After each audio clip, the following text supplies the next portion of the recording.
Bismillahirrahmanirrahim. Assalamualaikum warahmatullahi wabarakatuh.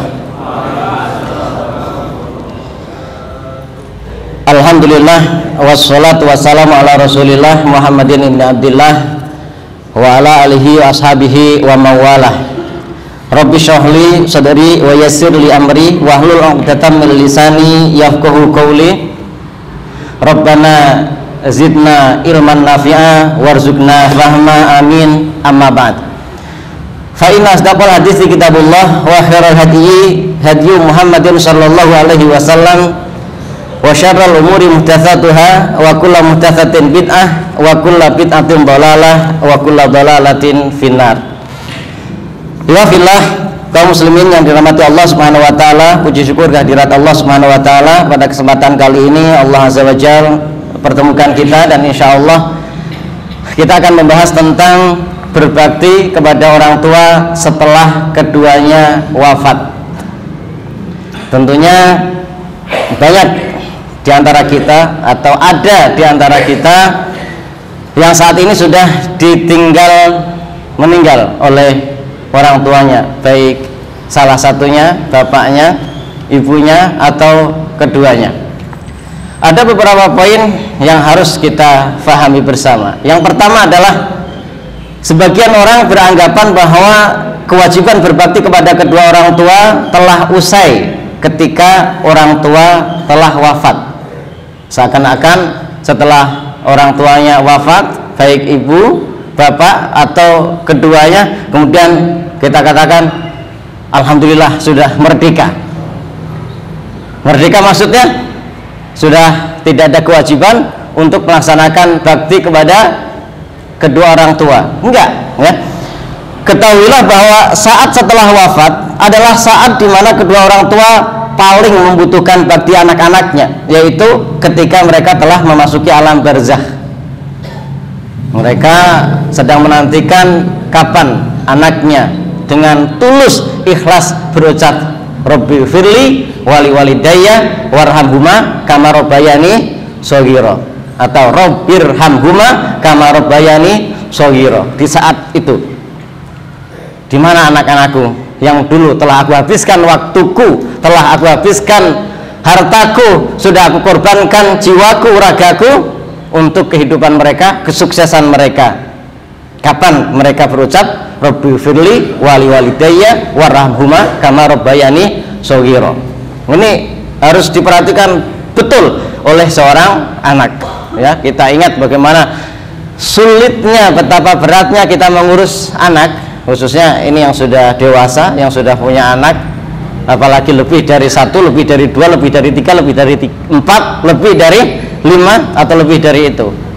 Betapa rumit dan sulitnya, berat hati, berat jiwa, berat raga. Nanti mungkin iwafillah yang saat ini belum menjadi orang tua belum begitu berasa, tapi begitu sudah menjadi orang tua sangat berasa. Yang kedua, setelah orang tua meninggal ada banyak cara bagi seorang anak untuk tetap bisa berbakti kepada orang tuanya.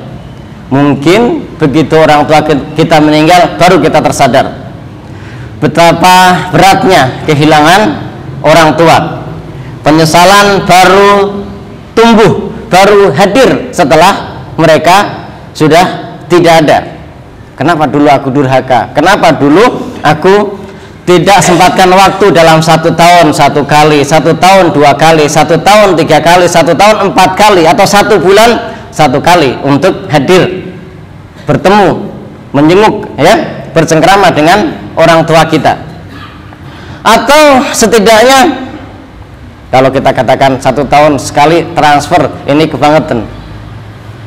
Setidaknya sekian, ya, saat kita gajian, saat kita mendapatkan rizki, ya, kita berbakti dengan orang tua kita.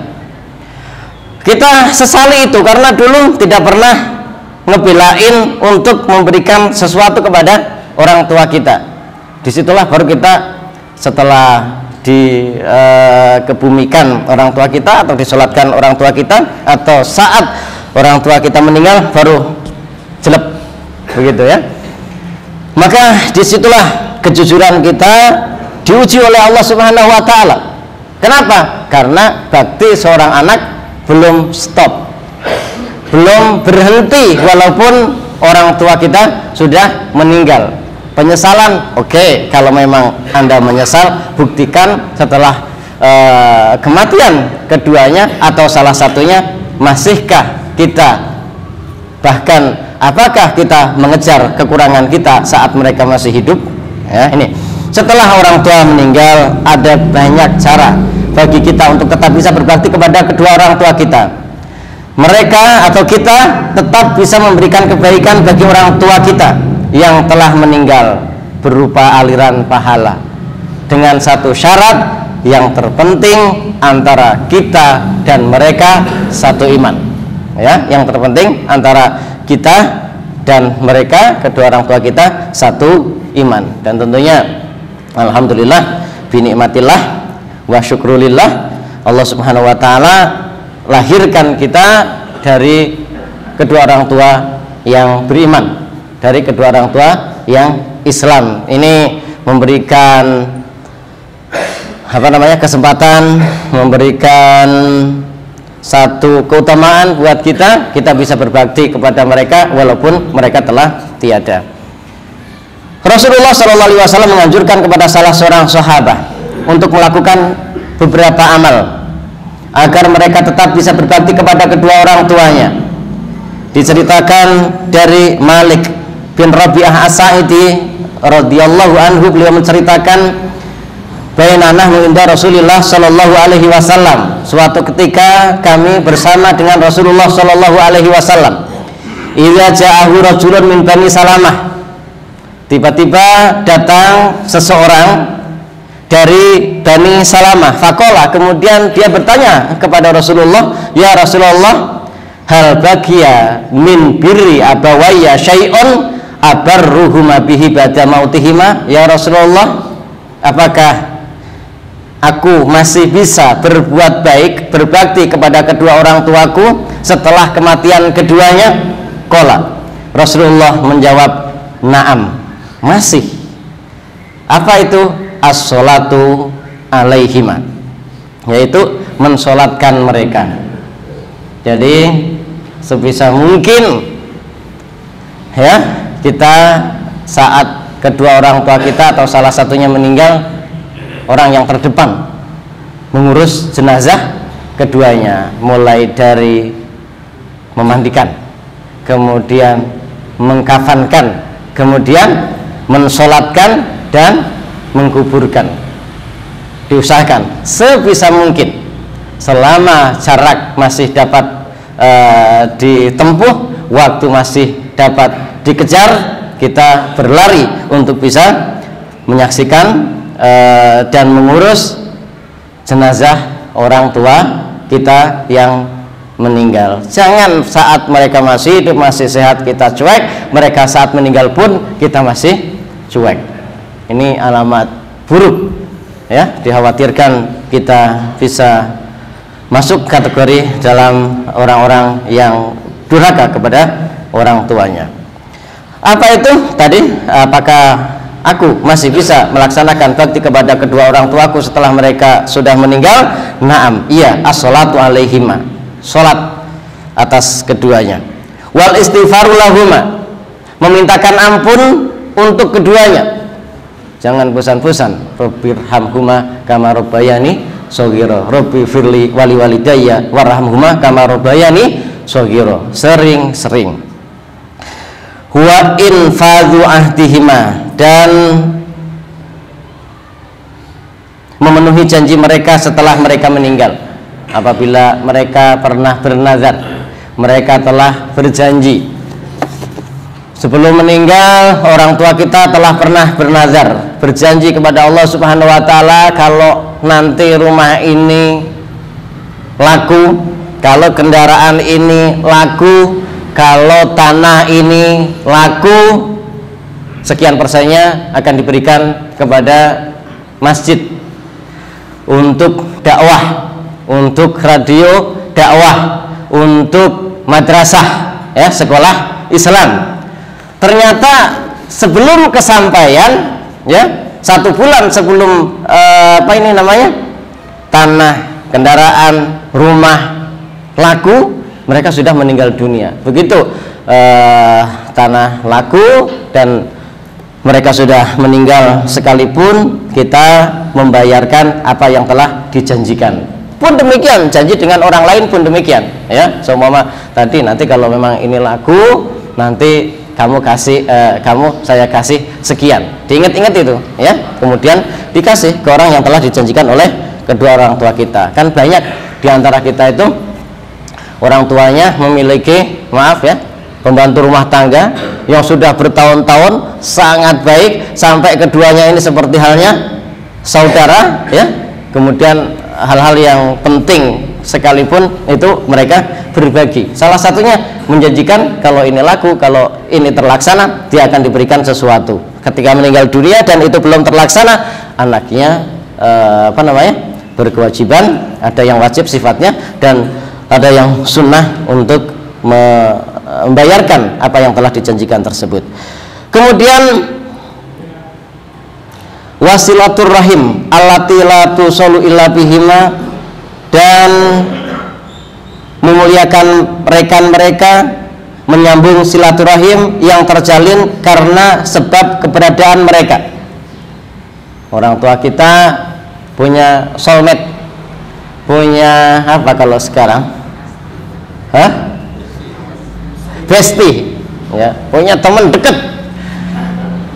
Kemudian mereka selalu kadang ngobrol bareng, ngopi bareng, ya, rihlah bareng, apalagi tamasya bareng, saking dekatnya. Maka itu juga kita catat. Ternyata ayah saya dekat dengan ini, ibu saya dekat dengan ini. Maka saat orang tua kita meninggal, itu kita tetap jalin, ya, kita tetap jalin, baik itu dengan bantuan tenaga, dalam bentuk kunjungan, atau dalam bentuk bantuan keuangan. Alhamdulillah kita diberikan oleh Allah Subhanahu wa taala kemuliaan berupa harta yang banyak. Kita tahu orang tua kita itu punya teman yang sangat dekat, dan kita juga paham mereka ada dalam garis kemiskinan, ya, atau sedikit di atas garis kemiskinan. Maka itu setelah orang tua kita meninggal dan kita tahu orang tua kita juga dulunya begitu perhatian sama orang tersebut, biarpun orang tua kita sudah tidak ada, maka kita menggantikan posisi orang tua kita untuk menjalin silatul ukhuwah dengan mereka. Jadi di sini ada silatul ukhuwah, mereka yang tidak memiliki qorobah nasabiyah, dan ada silaturrahim, yaitu menyambung tali silaturahim, yaitu kerabat yang masih ada nasab, sepupu orang tua kita, apalagi adiknya, kakaknya yang kita kenal dengan pamannya, yang kita kenal sebagai paman kita, yang kita kenal sebagai bibi kita, yang kita kenal sebagai uwak kita. Mereka harus mendapatkan prioritas perhatian dari kita. Bahkan seorang bibi nanti di dalam hadis yang lain dikatakan dia pun bisa menempati posisi seorang ibu, karena ada seseorang yang telah meninggal orang tuanya, ibunya dalam hal ini, dia ingin bertobat kepada Allah Subhanahu wa taala, dan Rasulullah SAW menganjurkan, bantu taubatmu dengan berbakti dengan ibumu. Tapi ibuku sudah meninggal, kalau begitu berbaktilah kepada bibimu. Sampai sedemikian, saking dekatnya memang mereka bukan orang lain bagi kita. Makanya kalau ada sesuatu antara orang tua kita dengan bibi kita, paman kita, uwak kita, kita juga harus membuat gerakan non-blok antar adik-adik kita atau kakak-kakak kita. Jangan sampai kita juga menjadi provokasi, ya, menjadi wasit semua atau menjadi siapa, enggak boleh, ya. Kita harus netral di situ. Kalau bisa dengan berbagai macam cara, bahkan bohong pun diperbolehkan, ya, dengan tentunya kebohongan-kebohongan yang diminimalisir, sampai kemudian kalau bisa kita bertauriah sampai akhirnya terjadi kesepakatan gencatan senjata antara orang tua kita dengan paman kita, bibi kita, wak kita, ya, ibu kita, itu. Baik. Wa ikramu shadiqihima tadi sudah, ya. Baik, kemudian yang keempat, begitulah bakti seorang anak kepada kedua orang tua senantiasa menjadi hutang manusia selama ruh masih berada pada jasadnya, selama jantung masih berdetak, selama nadi masih berdenyut, dan selama nafas masih berembus. Bakti kita kepada kedua orang tua kita akan tetap menjadi hutang yang harus kita bayar, kita angsur, kita cicil sampai nafas kita berhenti, jantung kita berhenti, nadi kita berhenti berdenyut. Hanya itu yang bisa kita usahakan untuk membayarnya atas hutang-hutang kita kepada kedua orang tua kita. Walaupun seandainya kita sudah sedemikian rupa, itu pun bukan berarti kita sudah bisa membayarnya, melunasinya. Kita ingat ada satu hadis, ya, tentang seseorang, asar lah, seseorang yang sudah melaksanakan haji dengan menggendong orang tuanya dan ditanyakan, apakah aku telah membayar kepada kedua orang tuaku? Belum, ya, belum. Oleh karena itu sangat keliru jika ada yang beranggapan bahwa baktinya telah usai ketika orang tua telah wafat. Ingat, jangan bersantai-santai kita dengan anak kita, dengan istri kita, atau dengan anak kita dan suami kita. Bagi para ibu, para istri, bakti seorang anak kepada kedua orang tuanya senantiasa menjadi hutang yang harus ditunaikan sampai ia bertemu dengan Allah Subhanahu wa Ta'ala. Mereka sangat membutuhkan doa yang tulus serta permohonan ampun sehingga mereka mendapatkan limpahan rahmat dan ampunan dari Allah Subhanahu wa Ta'ala. Sebagaimana kita begitu butuh bimbingan, tuntunan, kasih sayang orang tua kita selama kecil, saat kecil, begitu pula kebutuhan orang tua kita setelah meninggal akan doa dan amal solih anak-anaknya. Kita bisa bayangkan kalau begitu kita lahir, ibu kita tidak diberikan kasih sayang oleh Allah Subhanahu wa Ta'ala, tidak diberikan rasa kasih sayang oleh Allah Subhanahu wa Ta'ala, dibiarkan kita begitu lahir, ya, di tempat tidur, kira-kira masih hidup nggak? Pastinya bisa dipastikan mati, ya, dipastikan mati. Kemudian kita sudah beranjak agak gede, kita butuh sekolah, terus orang tua kita tidak mensekolahkan kita, kira-kira apa yang terjadi? Pasti kita bodoh sebodoh-bodohnya, ya. Kemudian pun demikian, terkadang sampai segede-gede kita saja orang tua kita masih begitu perhatian, sampai apa yang kita mau berikan kepada orang tua kita pun mereka mengatakan bahwa udah untuk kamu saja dan untuk anak istrimu. Sering sekali kita mendapatkan ini, dan yang sudah punya anak istri itu kita akan dengar dari kedua orang tua kita, ya. Ketika kita mau berbagi kepada mereka, mereka hanya mengatakan sudah untuk kamu saja, untuk anak istrimu. Nah, ini menunjukkan bahwa betapa orang tua kita itu sayang kepada kita, kasih sayangnya luar biasa, ya. Untuk itu kedua orang tua membutuhkan uluran doa kita saat mereka sudah meninggal, sebagaimana kita membutuhkan kasih sayang, perhatian dari kedua orang tua kita saat kita masih kecil. Ada yang sudah segede-gede gini, lulusan S1, itu nikahnya pun melayangkan surat kepada kedua orang tuanya. Bener gak? Pak, ini kebetulan sudah ada yang cocok, dan insya Allah dari nada-nadanya ini pengen dilaksanakan di bulan Januari. Mereka orang tua tanpa antum menyampaikan bahwa untuk itu dibutuhkan dana sekian, mereka sudah paham betul apa yang harus dilakukan sebagai orang tua. Sampai sedemikiannya ya. Padahal kita juga sudah kerja. Begitu kerja tidak memikirkan bagaimana nanti kita bisa meringankan kedua orang tua kita saat kita menikah, tapi orang tua masih memikirkan kita. Ini satu hal yang luar biasa. Baik. Yang kelima, Nabi Muhammad SAW bersabda, Innallaha azza wa jalla la yarfa'ud darajata lil abdi sholihi fil jannati. Sesungguhnya Allah Subhanahu wa ta'ala mengangkat derajat seorang hamba yang sholih di surga. Fayaqulu ya Rabbi annili hadhihi, wahai Rabbku, mengapa aku mendapatkan ini, kemuliaan ini? Fayaqulu bistighfari waladika laka. Allah Subhanahu wa ta'ala menjawab, karena permohonan ampunan anakmu untukmu. Semakin banyak kita beristighfar, memintakan ampun untuk orang tua kita dan memintakan ampun kepada kedua orang tua kita, itu bukan menunggu mereka juga sudah meninggal dunia. Ini juga harus dipahami ya. Ketika kita Rabbi firli wali walidayya warhamhuma kama rabbayani shaghira, itu kita ucapkan saat mereka masih hidup dan lebih kita perbanyak saat mereka meninggal, dan itu sangat bermanfaat.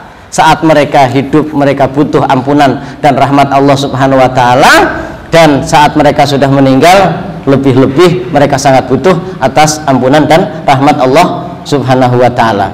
Jadi ini juga saya berikan catatan, memintakan ampun kepada kedua orang tua kita itu juga bukan berarti hanya saat mereka meninggal, tapi terlebih saat mereka meninggal.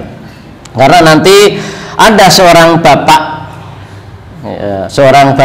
ya, yang tiba-tiba di akhirat selalu mendapatkan tambahan-tambahan nikmat, dari satu derajat ke derajat yang lebih tinggi, dari fasilitas yang biasa menuju VIP, menuju VVIP, dan mungkin VVIP setelah itu. Dan dia bertanya kepada Allah Subhanahu wa ta'ala, ini kok saya bisa mendapatkan fasilitas ini dari mana?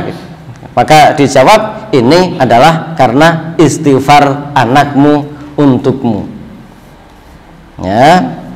Ini yang sudah ditinggal orang tuanya, jangan lupa selalu Rabbi firli wali walidayya warhamhuma kama rabbayani shaghira. Allahumma firlahu warhamhu wa'afihi wa'fu anhu. Allahumma firlahu warhamha wa'afiha wa'fu anha. Ini harus kita sering-sering ucapkan itu. Kemudian yang keenam, Rasulullah SAW juga bersabda, apabila seorang anak Adam meninggal dunia maka amalnya terputus kecuali 3 perkara. Salah satunya adalah waladun solihun yad'ulahu, atau waladin solihin yad'ulahu. Semua amal kebaikan terputus. Puasa sudah tidak bisa berpuasa, sudah meninggal. Sholat sudah tidak bisa sholat, sudah meninggal. Haji sudah tidak bisa berhaji, sudah meninggal. Hartanya pun sudah diwariskan, sedekah pun sudah tidak bisa. Yang masih tersisa yaitu anaknya yang masih hidup, dia yang tidak akan terputus. Idza matal insanu in qata'a amaluhu illa min thalathatin, illa min shadaqatin jariyah au ilmin yuntafa'u bihi aw waladin sholihin yad'ulahu, yaitu sedekah jariyah, ilmu yang bermanfaat, dan anak yang solih. Ini ada catatan di hadis ini. Ketiga hal ini seakan-akan memiliki kedudukan yang sama ya di dalam masalah pahala yang jariyah.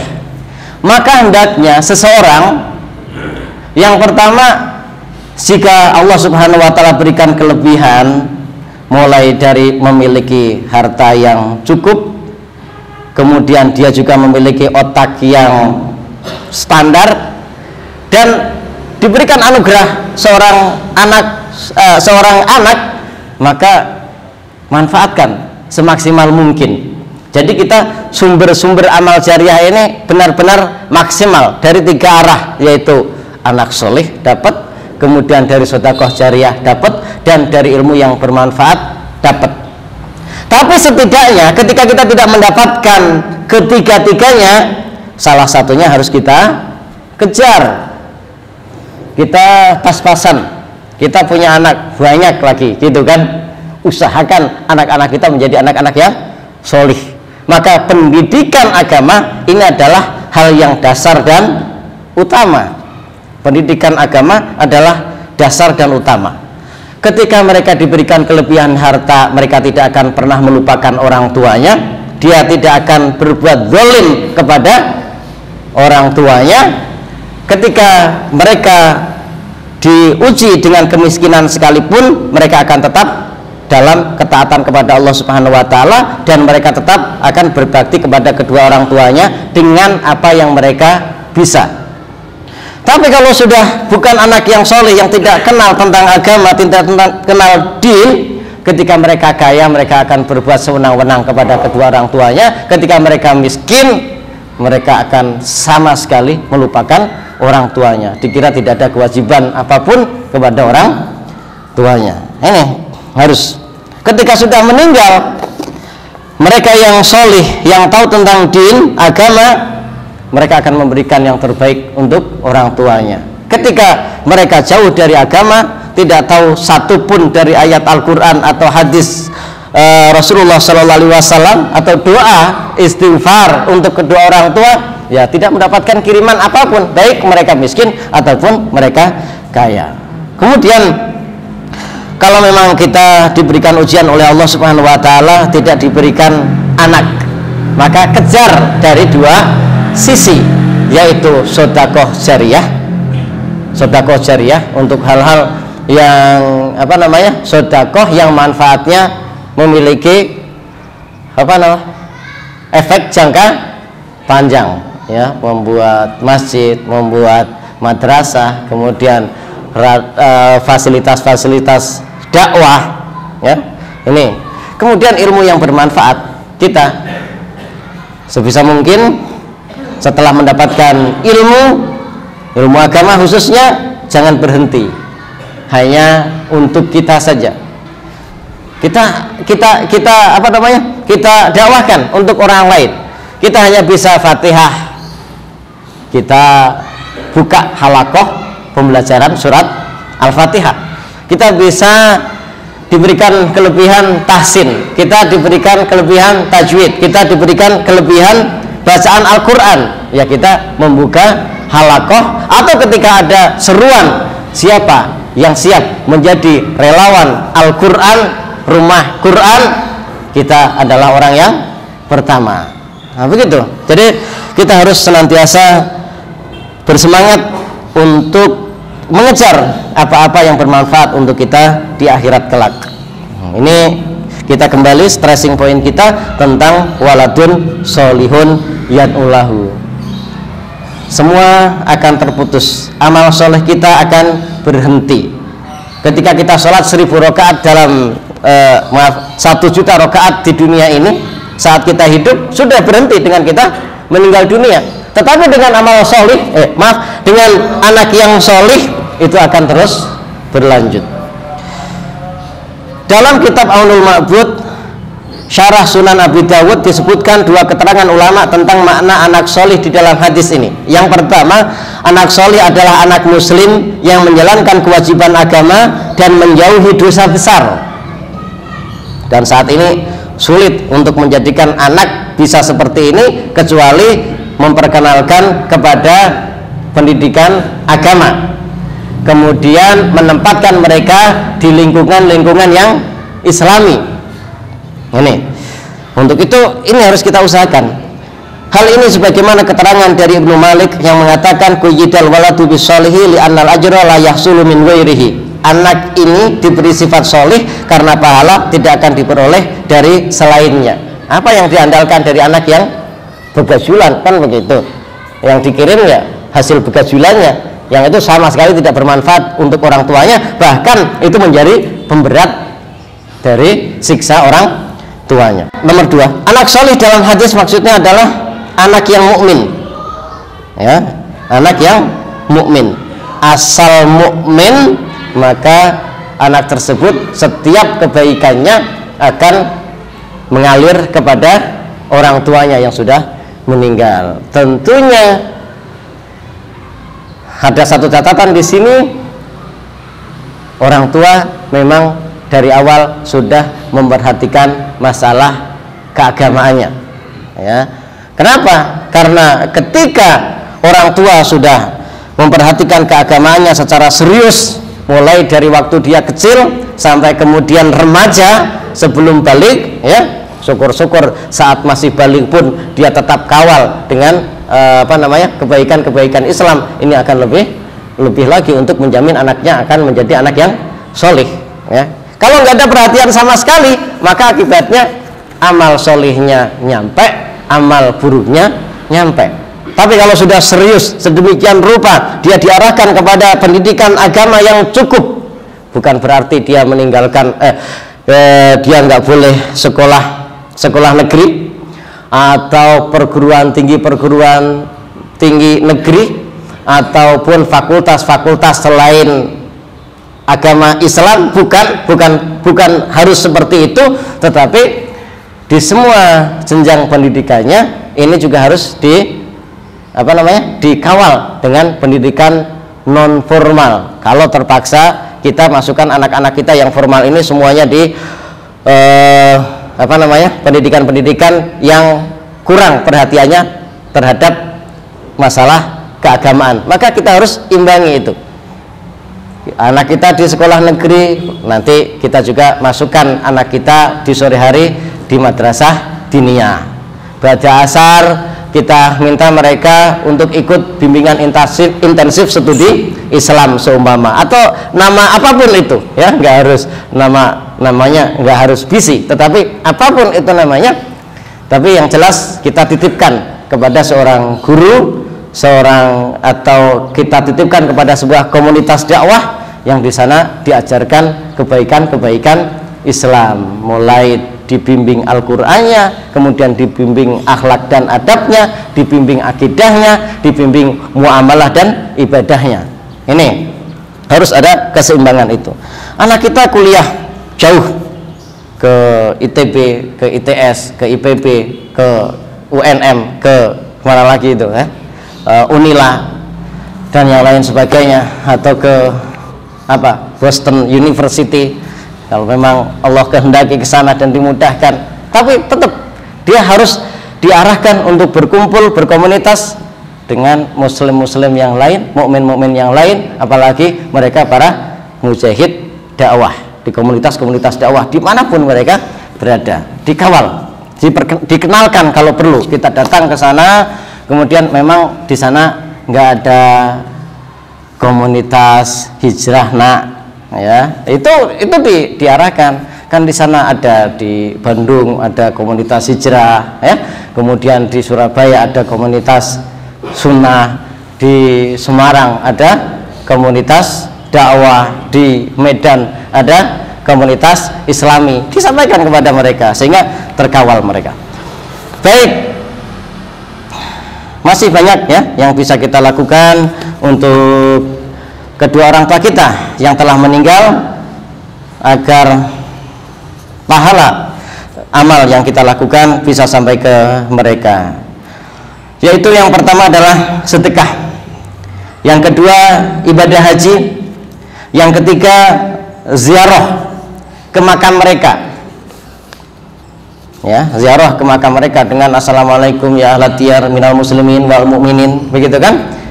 Fa inna insyaallahu lalahikun nas'alullah lana walakum al-afiyah. Itu dihafalin sebelum kita berangkat ke pemakaman atau sebelum kita ziarah kubur, khususnya ke kedua orang tua kita yang telah meninggal. Kita ucapkan salam, kemudian kita sampaikan bahwa pada akhirnya kita akan bertemu, dan kita meminta keselamatan dan afiah kepada Allah Subhanahu wa taala untuk kita maupun untuk mereka yang sudah meninggal. Kemudian yang keempat, menjaga nama baik orang tua. Kalau kita masih mahasiswa, jaga nama orang tua kita, nama baik kita, ya. Jangan jadi mahasiswa dikit-dikit di DO, dikit-dikit di DO. Kalau memang kita masih siswa juga demikian, dikit-dikit dipanggil BP, dikit-dikit dipanggil kepala sekolah. Jangan. Ini termasuk bagian dari birrul walidain. menjaga nama baik orang tua, khususnya mereka sudah meninggal masih saja bapaknya di bawah-bawah. Itu anak siapa? Bocah kok kayak begini. Ya, ini kan sangat memalukan. Saat hidup sudah dipermalukan, saat meninggal pun masih dipermalukan. Jaga nama baik orang tua kita. Kita sebagai anak harus apa? Junjung dhuwur dan mendem jeru nama orang tua kita, mengangkat tinggi-tinggi nama baik orang tua kita, dan memendam sedalam mungkin apabila ada kekurangan di diri orang tua kita. Kemudian yang terakhir yang dapat kita lakukan untuk orang tua kita yang sudah meninggal, yaitu berpuasa untuk membayar hutang puasa orang tua ketika belum tertunaikan. Makanya salah satunya saat orang tua kita itu ada tanda-tanda kematian atau sudah agak sepuh, dan kita tahu apalagi mereka awam, kurang mampu untuk memperhatikan hal-hal yang bersifat hutang kepada Allah Subhanahu wa taala, ditanya, "Mak, Pak, punya utang puasa berapa lagi?" Nanti dihitung. Ya kira-kira mungkin kalau diakumulasi, kalau memang setiap tahun itu 10 hari, karena sudah 10 tahun ini selalu kurang puasanya, dihitung saja ya kan, 10 kali 10, 100 hari berarti. Itu diperhatikan hal-hal yang bersifat keagamaannya ya. Kita punya uang banyak ya dihajikan ya, atau orang tua kita sudah sepuh, sudah daftar tunggunya sampai 15 tahun, keburu meninggal ya, nanti begitu sudah meninggal kita ambil uang setorannya dan kita hajikan. Jangan alhamdulillah nggak jadi gitu kan, kita ambil terus untuk keperluan pribadi, nggak bener ya. Ini parah nih ya, orang yang kayak demikian. Kalau sudah daftar karena memang keburu meninggal dunia, diambil kemudian untuk hal-hal yang lain ya. Kita bisa berangkat untuk yang kedua kalinya dengan niat hajinya untuk orang tua kita, atau kita bisa titipkan kepada mereka yang sudah pernah haji. Biasanya kan ada jasa ya, jasa penunaian haji atau penunaian umroh, tapi nyari yang tentunya benar-benar amanah dan sesuai dengan sunnah. Nah itu mungkin yang dapat Ana sampaikan. Mudah-mudahan bisa menjadi perhatian kita, dan mudah-mudahan Allah Subhanahu wa taala memberikan rizki kepada kita menjadi anak yang solih, dan Allah memberikan rizki kepada kita anak-anak yang solih dan solihah. Wassallallahu ala nabiyina Muhammadin wa ala ali Muhammad. Assalamualaikum warahmatullahi wabarakatuh.